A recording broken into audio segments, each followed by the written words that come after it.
Seigneur Dieu, nous te rendons grâce encore pour ta bonté manifeste dans chacune de nos vies.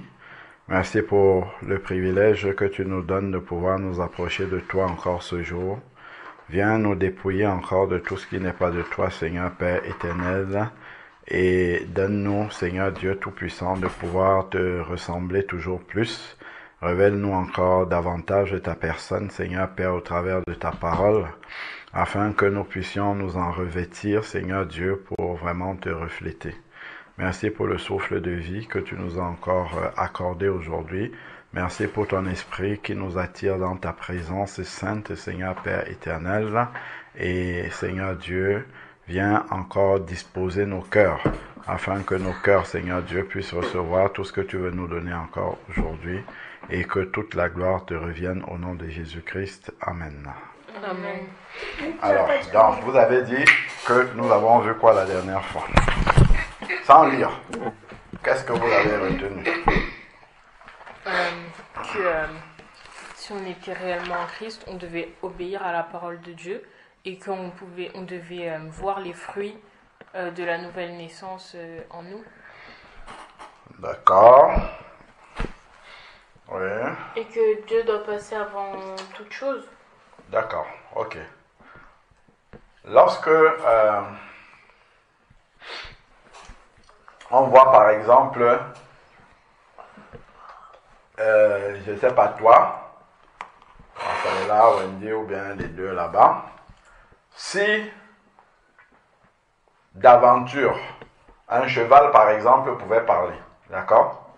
Si un cheval pouvait parler et qu'il arrive ici, il nous dit, allez hop, Élie et Joshua, là ce sont mes enfants, est-ce que vous allez croire? Pourquoi vous n'allez pas croire? Parce que c'est un cheval et ils sont des êtres humains. Ah, parce que lui c'est un cheval et eux ce sont des êtres humains, donc on ne peut pas mélanger. croire. Donc, de la même manière, si on part de ce constat qui est tout simple, c'est-à-dire que un être peut se réclamer être le fils, la fille d'un autre parce que ils ont la même nature. Dieu, est-ce que Dieu est pécheur? Non. Non. Et nous sommes pécheurs ou pas? Non. Ah. Oui. Vous voyez donc que nous ne pouvons pas être des enfants de Dieu. Est-ce que vous avez compris? Oui. Nous ne pouvons pas être des enfants de Dieu parce que nous sommes de nature pécheresse alors que Dieu est de nature sainte. Donc le cheval n'a pas la même nature qu'un être humain ou le chien ou vice-versa. D'accord? Donc voilà pourquoi il y a besoin effectivement d'une nouvelle naissance pour naître de l'esprit. Pour naître de l'esprit, c'est-à-dire naître de l'esprit de Dieu, pour avoir la même nature que Dieu. D'accord? Parce que l'esprit ne pêche pas, ok? L'esprit a une nature divine. C'est pour ça qu'on dit que quelqu'un est né, quand quelqu'un est né de nouveau, il a reçu le Saint-Esprit. Donc il est né de l'esprit, donc il a une nouvelle nature, qui est une nature divine, qui n'est plus une nature de péché. D'accord? Et ça ne veut pas dire qu'il ne peut plus pécher pratiquement dans sa vie, sa chair de tous les jours. Ça peut encore lui arriver de pécher parce que l'ancienne nature qu'il avait, elle est toujours là, mais par la prière et le Saint-Esprit, il doit l'Esprit de Dieu qui habite désormais en lui, il doit laisser cet esprit-là dominer sur sa chair. D'accord? Dominer sur sa chair. Et c'est pour cette raison-là que vous entendez souvent les gens dire « j'ai donné ma vie au Seigneur ». D'accord? J'ai donné ma vie au Seigneur. En réalité, derrière, c'est « j'ai donné ma volonté au Seigneur ». D'accord? Parce que c'est ta volonté qui te permet ou bien de laisser la chair te dominer, ou bien de laisser l'esprit dominer sur la chair. Ok? Voilà. Donc voilà pourquoi il y a besoin de naître de nouveau. Ok? Et donc quand on est de nouveau, on a reçu la nature de Dieu, et là on peut maintenant pratiquer les œuvres que Jésus pratiquait parce que lui, il avait la nature parfaite de Dieu. Ok? Voilà. Alors, qu'est-ce qu'on a vu comme... on avait parlé de mettre en pratique la parole de Dieu. Et est-ce qu'on avait lu dans Matthieu 7 où il disait que c'est à leurs fruits que vous les reconnaîtrez, parlant des faux prophètes, mais on avait dit que même les enfants de Dieu, c'est à leurs fruits que qu'on les reconnaîtra. Parce que si tu vois des oranges là, ça veut dire que c'est un oranger qui porte les oranges. Ça ne peut pas être un citronnier qui porte des oranges. Et si tu vois, je sais pas moi, du maïs, ça veut dire que c'est du maïs qui avait été planté et c'est pas des arachides ou bien autre chose. Ok? Voilà. Donc, qu'est-ce qu'on avait noté la dernière fois? Matthieu 8, 15 à 16. Matthieu 8, 15 à 16 dit quoi? Qu'est-ce que toi tu as pris comme note? Pas ce qui est écrit dans la parole. Que les enfants de Dieu sont ceux qui produisent de bons fruits, qui obéissent à Dieu. Voilà. Ceux qui produisent de bons fruits et qui obéissent à Dieu. Donc on reconnaît les enfants de Dieu parce qu'ils mettent en pratique la parole de Dieu. Donc si on écoute la parole de Dieu et qu'on ne la met pas en pratique, ça montre totalement en fait que la nature de Dieu n'est pas en nous. Parce que quand on regarde Jésus-Christ, quelle était la volonté de Jésus-Christ? Sa volonté, c'était de marcher et d'accomplir la mission que son Père lui a donnée. Il ne cherchait rien d'autre que ça. Donc il avait à cœur de faire la volonté de son Père. Et en cela, on reconnaît qu'il avait la nature de Dieu. Dans un enfant de Dieu aussi, ne peut que rechercher à réjouir son Père. Un enfant, ce qu'il recherche normalement, c'est que la plus grande récompense d'un enfant, c'est quoi? C'est quand ses parents sont fiers de lui, vrai ou faux? C'est quand ses parents, c'est plus qu'un cadeau. C'est plus qu'un cadeau matériel, normalement. Sauf qu'il y a des enfants matérialistes aussi. C'est plus que quand tes parents sont fiers de toi, il y a une certaine joie intérieure, normalement, que tu as, qui est même plus grande que si on t'avait donné un présent qui, dans quelques temps, va se gâter. Vrai ou faux? Voilà. Ok. Donc, on avait dit les fruits de la vie en Christ. Ok. Alors, on avait vu Romains 12, vous vous rappelez, si ton ennemi a faim, ainsi de suite. Et on avait dit que celui qui n'a pas la nature de Dieu, la nature humaine qu'il a, qui est en réalité une nature diabolique, puisque Dieu a dit à Pierre, tes pensées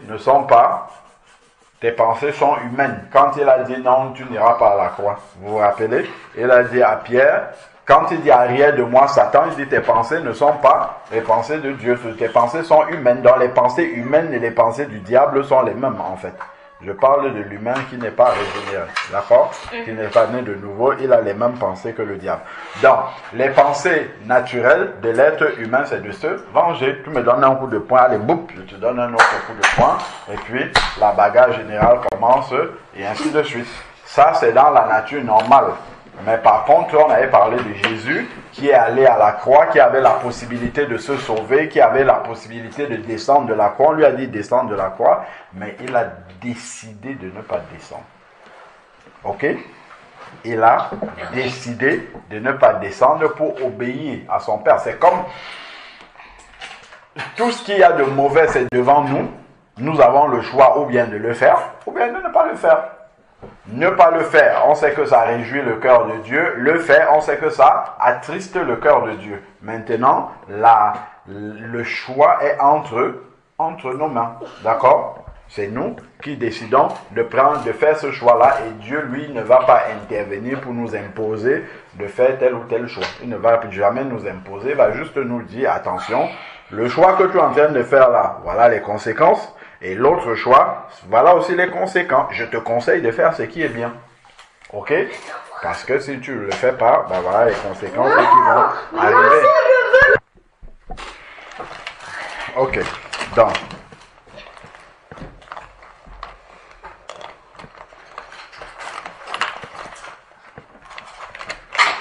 Donc là, nous sommes toujours en train de voir le fruit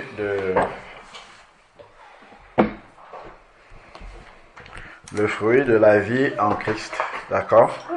Donc, est-ce qu'on a vu Galates 6 déjà, versets 7 à 10?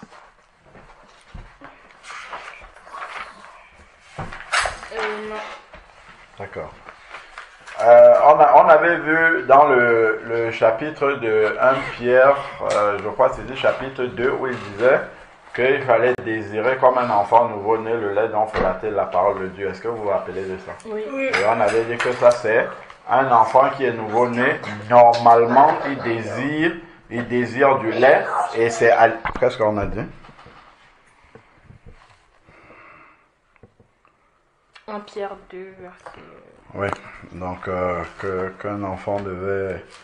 Fait qu'un enfant, quand il naît, il désire naturellement le lait maternel, ou en tout cas du lait, et naturellement, un enfant de Dieu aussi qui est né de nouveau doit désirer comme ça la parole de Dieu. Parce que la parole de Dieu a la valeur du lait pour lui. Ok.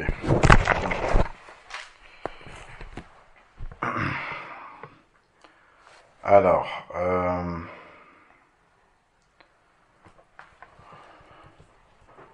donc le fruit de la vie en Christ. Alors, donc, avant de lire le verset de Galates, on va regarder un peu la mise en pratique de la parole de Dieu. Vous vous rappelez que le Seigneur a dit dans Matthieu chapitre 7 que ce ne sont pas tous ceux qui l'appellent Seigneur, Seigneur, qui verront le royaume des cieux. Mais celui-là seul qui fait la volonté de mon Père. Voilà, donc ce qui importe au Seigneur, ce ne sont pas tous les miracles, tout ce que nous aurons fait, mais c'est le fait de mettre en pratique sa parole. D'accord? Obéir. C'est cela. Donc ils vont dire, n'avons-nous pas fait beaucoup de miracles, ainsi de suite, mais il a dit, c'est celui-là seul qui fait la volonté de mon Père, qui entrera dans le royaume des cieux.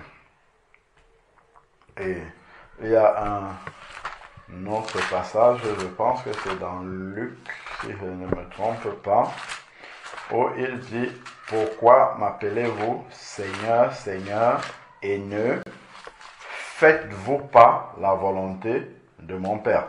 Vous voyez, vous m'appelez Seigneur, ça veut dire que je t'ai soumis ma volonté, et celui qui ne fait pas la volonté du Seigneur, alors qu'il appelle Seigneur, Seigneur, ben c'est comme une cymbale qui retentit. Voilà. C'est un non-sens d'appeler Jésus Seigneur et de ne pas faire sa volonté. Voilà, c'est Luc, vous pouvez noter. Et lire d'ailleurs. On va commencer par là, avant d'avancer. Luc chapitre 6, verset 46. Luc 6, 46. Qu'est-ce qui est écrit? Luc 6, 46. Oui. Luc 6, 46. Ok, donc, Raphaël, tu as trouvé Luc 6, 46. Oui. Pourquoi m'appelez-vous Seigneur, Seigneur, et ne faites-vous pas ce que je dis? Arrêtons-nous, la Seigneur, ça veut dire quoi? C'est-à-dire on le reconnaît comme notre autorité. Non, sans compliquer, Seigneur, ça veut dire quoi? Un synonyme de Seigneur, ça veut dire quoi? Maître. Très bien. Donc, Seigneur, ça veut dire maître. Donc, comment on peut appeler quelqu'un maître, même au temps de l'esclavage? quand on appelait, un esclave appelait son maître, maître, ou un chien. Le chien qui reconnaît son maître, c'est pourquoi? C'est parce qu'il obéit à son maître. À partir du moment où le chien n'obéit plus à son maître, on ne peut plus dire que c'est son maître. D'accord? Donc, continuons, poursuivons ici. Qu'est-ce qu'il dit? Je vous montrerai à qui est... Non, attends. Raphaëla, recommence à partir du verset 46. Okay. Pourquoi m'appelez-vous Seigneur, Seigneur, et ne faites-vous pas ce que je dis? Voilà. Donc, appeler Jésus Seigneur, ça veut dire qu'on a décidé de faire ce qu'il dit. Donc, quand on fait les prières, on dit Seigneur, fais ceci, Seigneur, cela. Ça veut dire que nous avons d'abord décidé de faire ce que Jésus dit de faire. S'il a dit de ne pas mentir, on ne ment pas. S'il a dit de ne pas voler, on ne vole pas. S'il a dit de... ainsi de suite. D'accord? C'est ça que ça veut dire.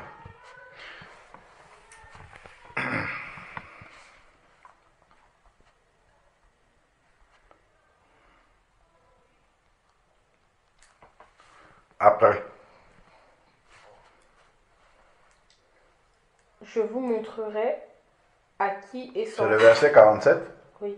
Ok, il dit. Je vous montrerai à qui est semblable tout homme qui vient à moi, entend mes paroles et les met en pratique. D'accord, tout homme qui vient à moi entend mes paroles et les met en pratique, je vous montrerai. Ok. Très bien. Alors, verset 48. Il est semblable à un homme qui, bâtissant une maison, a creusé bien avant, et a posé le fondement sur le roc. D'accord. Donc, on voit ici là que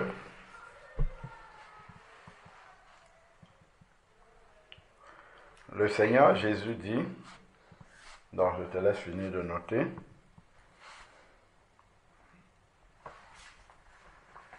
C'est bon. Dans le verset 47, parce que là on est en train de méditer, regardons ce qui est écrit. Il dit, donc je vous montrerai à quoi est semblable, mais chez moi ça commence par tout homme, c'est écrit. Tout homme qui vient à moi, qui entend mes paroles et les met en pratique, je vous montrerai à quoi il est semblable. Qu'est-ce qu'on note ici là dans la démarche de l'homme, de tout homme? Un, c'est quoi? Première chose, c'est entendre la parole de Dieu. Beaucoup de personnes dans le monde entendent la parole de Dieu. Que ce soit parce qu'ils sont tombés sur une émission, une chaîne YouTube, une parole que quelqu'un a dit dans la rue, ou bien un message qui est affiché Jésus, je t'aime, ou bien bref, ou même la nature simplement. Donc, d'une manière ou d'une autre, les gens entendent la parole de Dieu.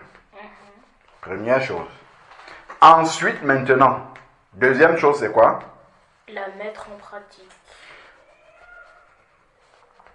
Donc, tout homme qui vient à moi, première chose, c'est de venir à Jésus. Faire attention à ce que Jésus dit. C'est ça d'abord. Venir, parce qu'il y en a, ils voient, ils ne font même pas attention. Venir à lui déjà, c'est prêter attention à ce qu'il va dire. 2, entendre la parole, d'autres ne veulent même pas entendre. Ok? Et ensuite, 3, maintenant, c'est mettre en pratique. Donc, il y a venir à Jésus. 2, entendre sa parole. 3, mettre en pratique. Il faut noter les 3 là. Okay. Venir à Jésus, entendre sa parole et mettre en pratique. Il faut les 3. Il faut les 3. Venir à Jésus, entendre sa parole et ensuite la mettre en pratique pour être semblable à ce qu'on va voir là tout à l'heure. S'il nous manque un des 3 là, on sera le contraire de ce qui va arriver là.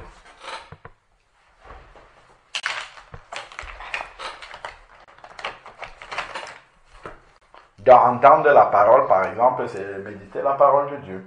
C'est écouter une prédication. C'est écouter une louange. Parce que parfois, dans certaines louanges qui sont vraiment inspirées de Dieu, il y a la parole de Dieu qui est véhiculée. C'est prêter l'oreille à ce que Dieu dit. Ok?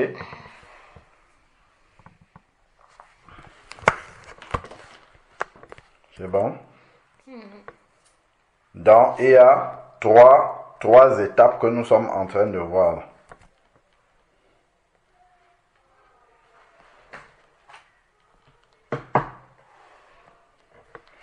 Donc, verset 48 maintenant, on va voir à quoi est-ce que quelqu'un qui a ces trois éléments-là, qui est venu à Jésus, qui entend sa parole et qui la met en pratique, on va voir à quoi est-ce qu'il est semblable. D'accord? Il est semblable à un homme qui bâtit une maison. Donc, il bâtit une maison. Il y a plusieurs façons de bâtir une maison. Il y a plusieurs matériaux avec lesquels on bâtit une maison. Selon la manière dont on bâtit, selon les matériaux qu'on utilise pour bâtir une maison, cette maison sera plus ou moins solide. Voilà. Ok? Donc, tout dépend des matériaux avec... Même quelqu'un qui est un païen est en train de bâtir toujours une maison. La vie de quelqu'un sur cette terre, c'est une maison. Dès qu'un enfant naît, il commence à bâtir une maison. Et à la fin de son parcours sur la terre, on verra à quel point, à quel niveau est cette maison-là, de quoi est faite cette maison-là, est-ce que cette maison-là peut résister à la tempête et ainsi de suite. Ok? Donc, c'est une maison. Quand la maison est achevée, ok, elle est solide, elle est ornée comment, ainsi de suite. C'est bien d'avoir une belle maison physiquement qu'on voit comme ça, mais c'est encore mieux d'avoir une belle maison spirituelle. Ok? Parce que c'est celle qui demeure. S'il y a un tremblement de terre, la maison spirituelle reste intacte. Ok, dans une belle maison. Il bâtit une maison. Donc, celui qui vient à Jésus, qui entend la parole et qui la met en pratique, pour bâtir cette maison-là, il n'a pas commencé à lever les murs, il lève les murs, non. Qu'est-ce qu'il a fait d'abord? Qu'est-ce qui est écrit là dans le verset 48? Qu'est-ce qu'il a fait? Il a creusé bien avant. Chez moi, c'est écrit, il a creusé profondément. Donc, pour bâtir une maison solide dans la vie physique, il faut creuser profondément. De la même manière, celui qui vient à Jésus doit réellement enraciner sa relation avec Dieu. Ça ne doit pas être quelque chose de superficiel. Qu'on t'a dit, ou bien tu fais pour faire plaisir à quelqu'un, tu obéis à Dieu pour faire plaisir aux parents, pour faire plaisir à X ou à Y. Non, elle doit être enracinée profondément. C'est-à-dire que l'obéissance à Dieu ne doit pas dépendre de X ou Y. C'est comme si c'est Dieu qui est devant toi et tu obéis parce qu'il est devant toi là. Ok? Donc il a creusé profondément et posé un fondement sur le roc. Donc il a creusé jusqu'à atteindre le roc. C'est une pierre qui est stable, qui ne peut plus bouger. Ok? Parce que si tu poses ta fondation sur une pierre qui ne peut plus bouger, en fait, tu peux bâtir ta maison, tu es sûr qu'elle ne va pas bouger. Parce que même si le tremblement de terre vient, le roc, la pierre sur laquelle la maison est posée, ne va pas bouger. Donc, si ça ne bouge pas, ça veut dire que ta maison ne va pas bouger. Pourquoi les maisons sont détruites lorsqu'il y a un tremblement de terre? Parce que la fondation sur laquelle la maison est posée, elle-même, elle a bougé et elle s'est détruite. Donc, quand la fondation bouge, ben forcément, les murs bougent. Si les murs bougent, la dalle bouge. Si toute la maison, la toiture bouge et ainsi de suite. Et puis, elle est détruite. OK? Donc, le roc, en fait, est une pierre qui est inébranlable, qui est stable, qui ne bouge pas. Donc, quelles que soient les intempéries qui vont arriver, le roc ne va pas bouger. Donc, lui, il a posé son fondement sur ce qui ne bouge pas. Donc, la relation avec Dieu ne dépend pas de si tu es en bonne santé, si tu as un bon salaire, si tu as beaucoup d'argent en banque, si tu as beaucoup d'enfants, ça ne dépend pas de tout cela. Ok? Donc, comme tout ça peut varier, la relation avec Dieu ne doit pas être basée là-dessus. Si ta relation est basée, ta relation avec Dieu est basée sur le fait qu'il t'a guéri, le jour où tu vas retomber malade, tu vas abandonner Dieu, ou ton amour pour Dieu va diminuer. Si, je sais pas moi, ta relation avec Dieu, c'est parce qu'il t'a donné un bon mari, de bons enfants, ou bien, je sais pas, des bonnes copines, ou bien, je sais pas trop quoi, ou de l'argent, ou quoi aussi. Le jour où tu n'auras pas ça, ça va bouger. Ok? Mais si ta relation avec Dieu est bâtie sur le fait que Jésus t'a sauvé, ça ne va jamais changer. Parce que tu étais condamné pour l'enfer et tu l'étais toujours et tu le seras toujours tant que tu n'as pas donné ta vie au Seigneur. Ça, c'est une raison qui ne bougera jamais. Parce que ça ne dépend pas des circonstances. Ok? Donc, notre amour pour Dieu est basé dessus, sachant que, comme la Bible dit, il nous a aimés le premier. Parce que lui, en allant mourir à la croix, comme ça, il n'était même pas sûr que nous, on va accepter ce qu'il a fait pour nous. Mais il est mort d'abord d'avance. C'est un peu comme si quelqu'un, tu as une dette, il ne te demande même pas ton avis, et il paye ta dette. Il ne sait pas si tu vas lui rembourser ou pas. Il vient te dire, ok, je vais payer ta dette. Tu devais, je ne sais pas moi, à la cantine, tu devais 100 €, j'ai réglé ta dette. Tu ne dois plus rien à la cantine. Il ne sait pas si tu vas lui rembourser, mais il a payé déjà. Il ne s'est même pas demandé, est-ce que tu as la capacité de rembourser, ainsi de suite, mais il a fait. Et ça, si quelqu'un agit comme ça, tu seras tellement étonné par la confiance que la personne t'a faite, par l'amour que la personne a eu pour toi, parce qu'elle ne sait même pas si tu auras la possibilité de lui rembourser, mais elle a pris de ce qu'elle avait. Et le plus grand encore, c'est que c'est comme si tu avais une dette de 100 € à la cantine, et la personne, il y a peut-être une grande famine dans le pays, et il lui restait exactement 100 € pour vivre en tout et pour tout, et il a pris ces 100 € là pour payer. Mais oui, ça c'est une description qui est très très très loin de ce que Jésus a fait à la croix. Ce que je dis, c'est très très loin de ce que c'est le Fils unique de Dieu qui est venu mourir à notre place. Tu imagines que Jésus, il a été fait malédiction, il est devenu péché pour nous, alors qu'il était saint. Donc, ce que je suis en train de dire, c'est très très minime par rapport à ce qu'il a fait. De dire que, ok, il y a une grande famine dans le pays, il lui restait 100 € pour vivre, tu avais une dette de 100 € à la cantine et on devait te mettre en prison pour ça, il est venu la payer.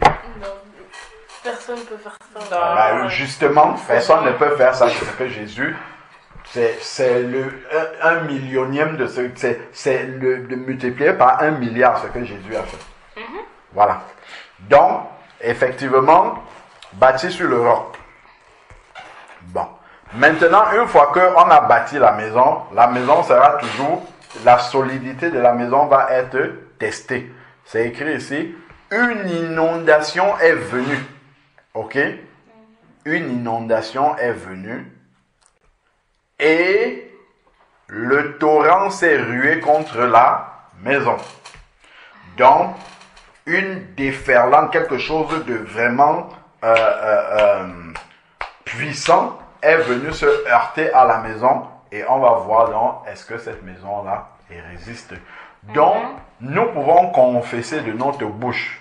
Nous pouvons prier, nous pouvons chanter, nous pouvons dire que nous aimons Jésus. Mais c'est au moment où les tests vont arriver, quand il faudra prendre position pour Jésus, lorsqu'il faudra faire ce que personne ne fait parce que nous sommes des enfants de Dieu, lorsqu'il faudra, Jésus nous dira de faire ce qui ne nous arrange pas, mais nous savons que c'est ce qu'il faut faire, c'est la décision que nous aurons prise à ce moment-là. C'est ça qui montre réellement de quoi est faite notre maison.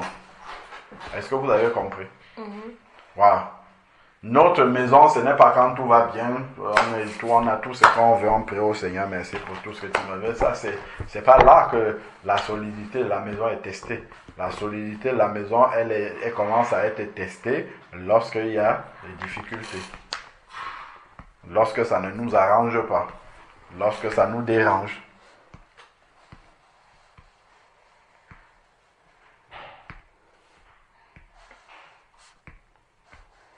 Lorsqu'il faut être à la cantine et prier devant tout le monde. Ben non, on prie dans son cœur. Sans tenir compte de ça. Sans tenir compte de ceux qui sont autour de nous. C'est un exemple. On n'est pas obligé de prier dans son cœur tout le temps. D'autres fois, on peut baisser la tête et prier normalement. Bah oui, mais tu pries pas à haute voix. Ouais, non, ben, il ne s'agit pas de prier à haute voix. C'est pas de montrer forcément aux gens que, mais c'est d'être naturel. C'est un exemple. Bon, alors, dans une inondation, dans tout ça là, inondation, ça vient, ça frappe, ainsi de suite, ok? Cette maison, sans être capable de l'ébranler, sans être capable de renverser la maison, parce que il a écouté la parole de Dieu.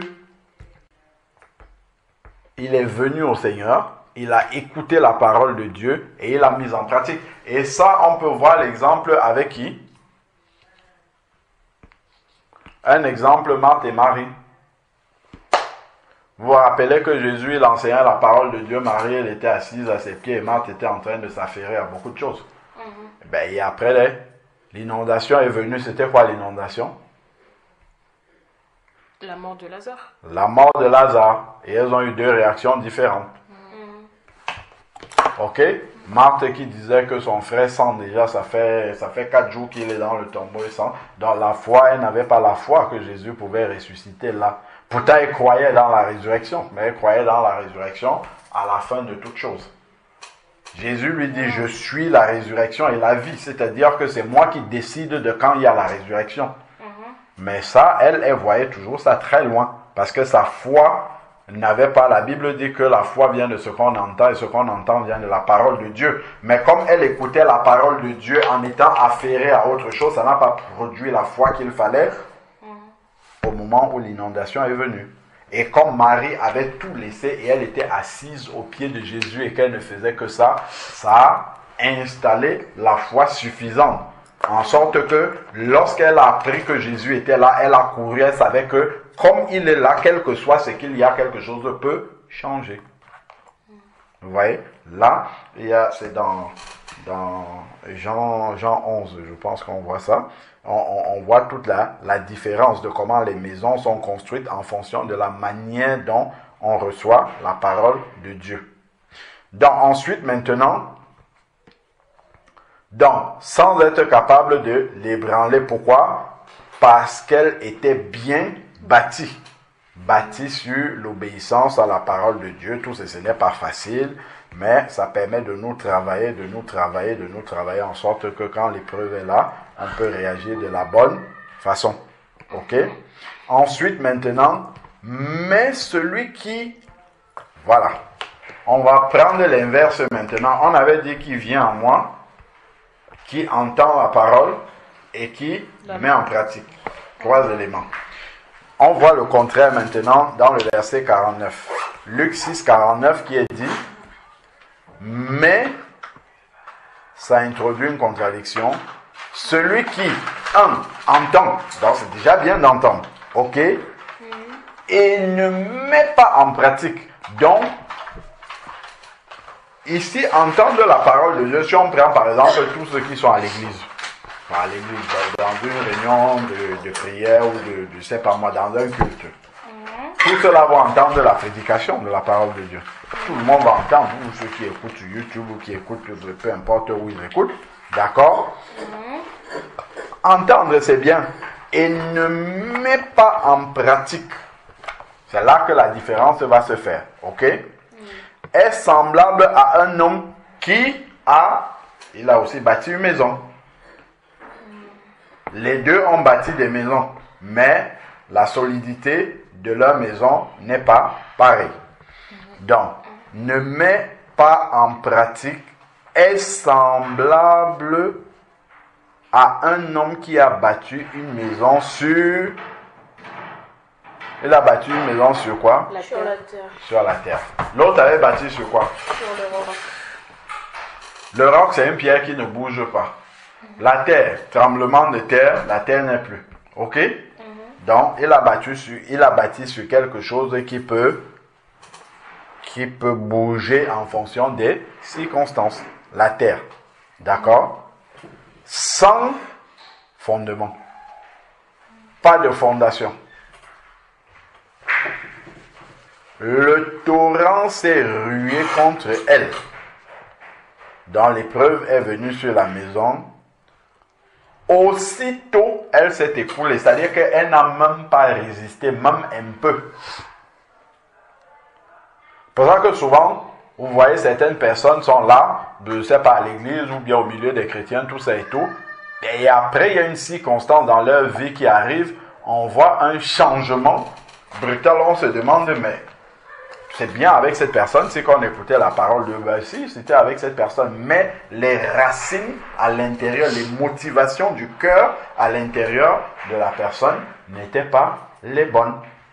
Les circonstances de la vie ont fait en sorte que, justement, la fragilité de l'attachement de la personne au Seigneur s'est révélée.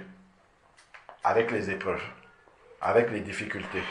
La foi dans le Seigneur a commencé à diminuer, à baisser. On a commencé à raisonner, à dire, oh, vas-y, Dieu ceci, Dieu cela, ce n'est pas tout à fait ceci, ce n'est pas tout à fait cela, parce que la foi a diminué.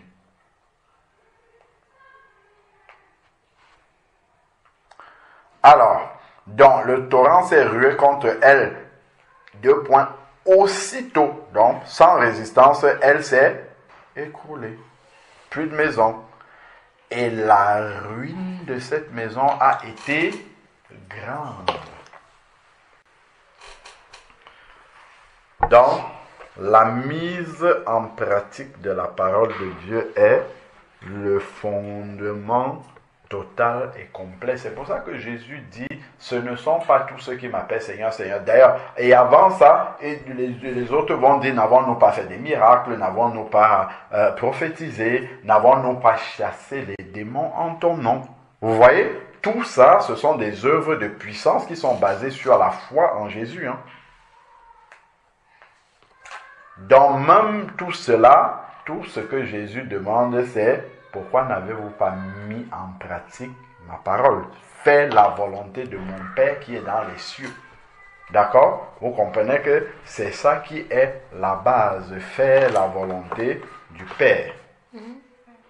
Mettre en pratique la parole de Dieu. C'est ça qui fait que sa maison demeure. Ok?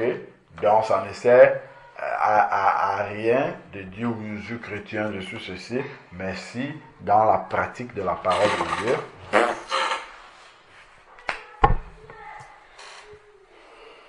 d'accord, si on ne met pas en pratique la parole de Dieu, donc c'est ça qui est la fondation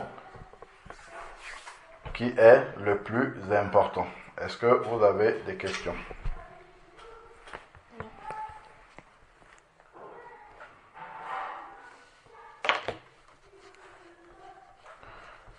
Et donc, c'est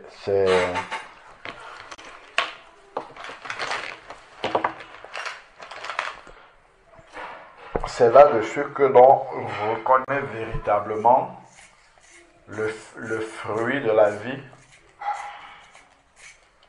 en Christ. Comme Jésus recherchait à faire absolument la volonté de son Père, malgré toutes les difficultés qu'il y avait, de cette manière-là, de cette même façon, l'on reconnaît le véritable enfant de Dieu quand il recherche toujours à mettre en pratique la parole de Dieu. Alors, quel sujet de prière vous inspire les paroles que nous avons partagées, les quelques paroles?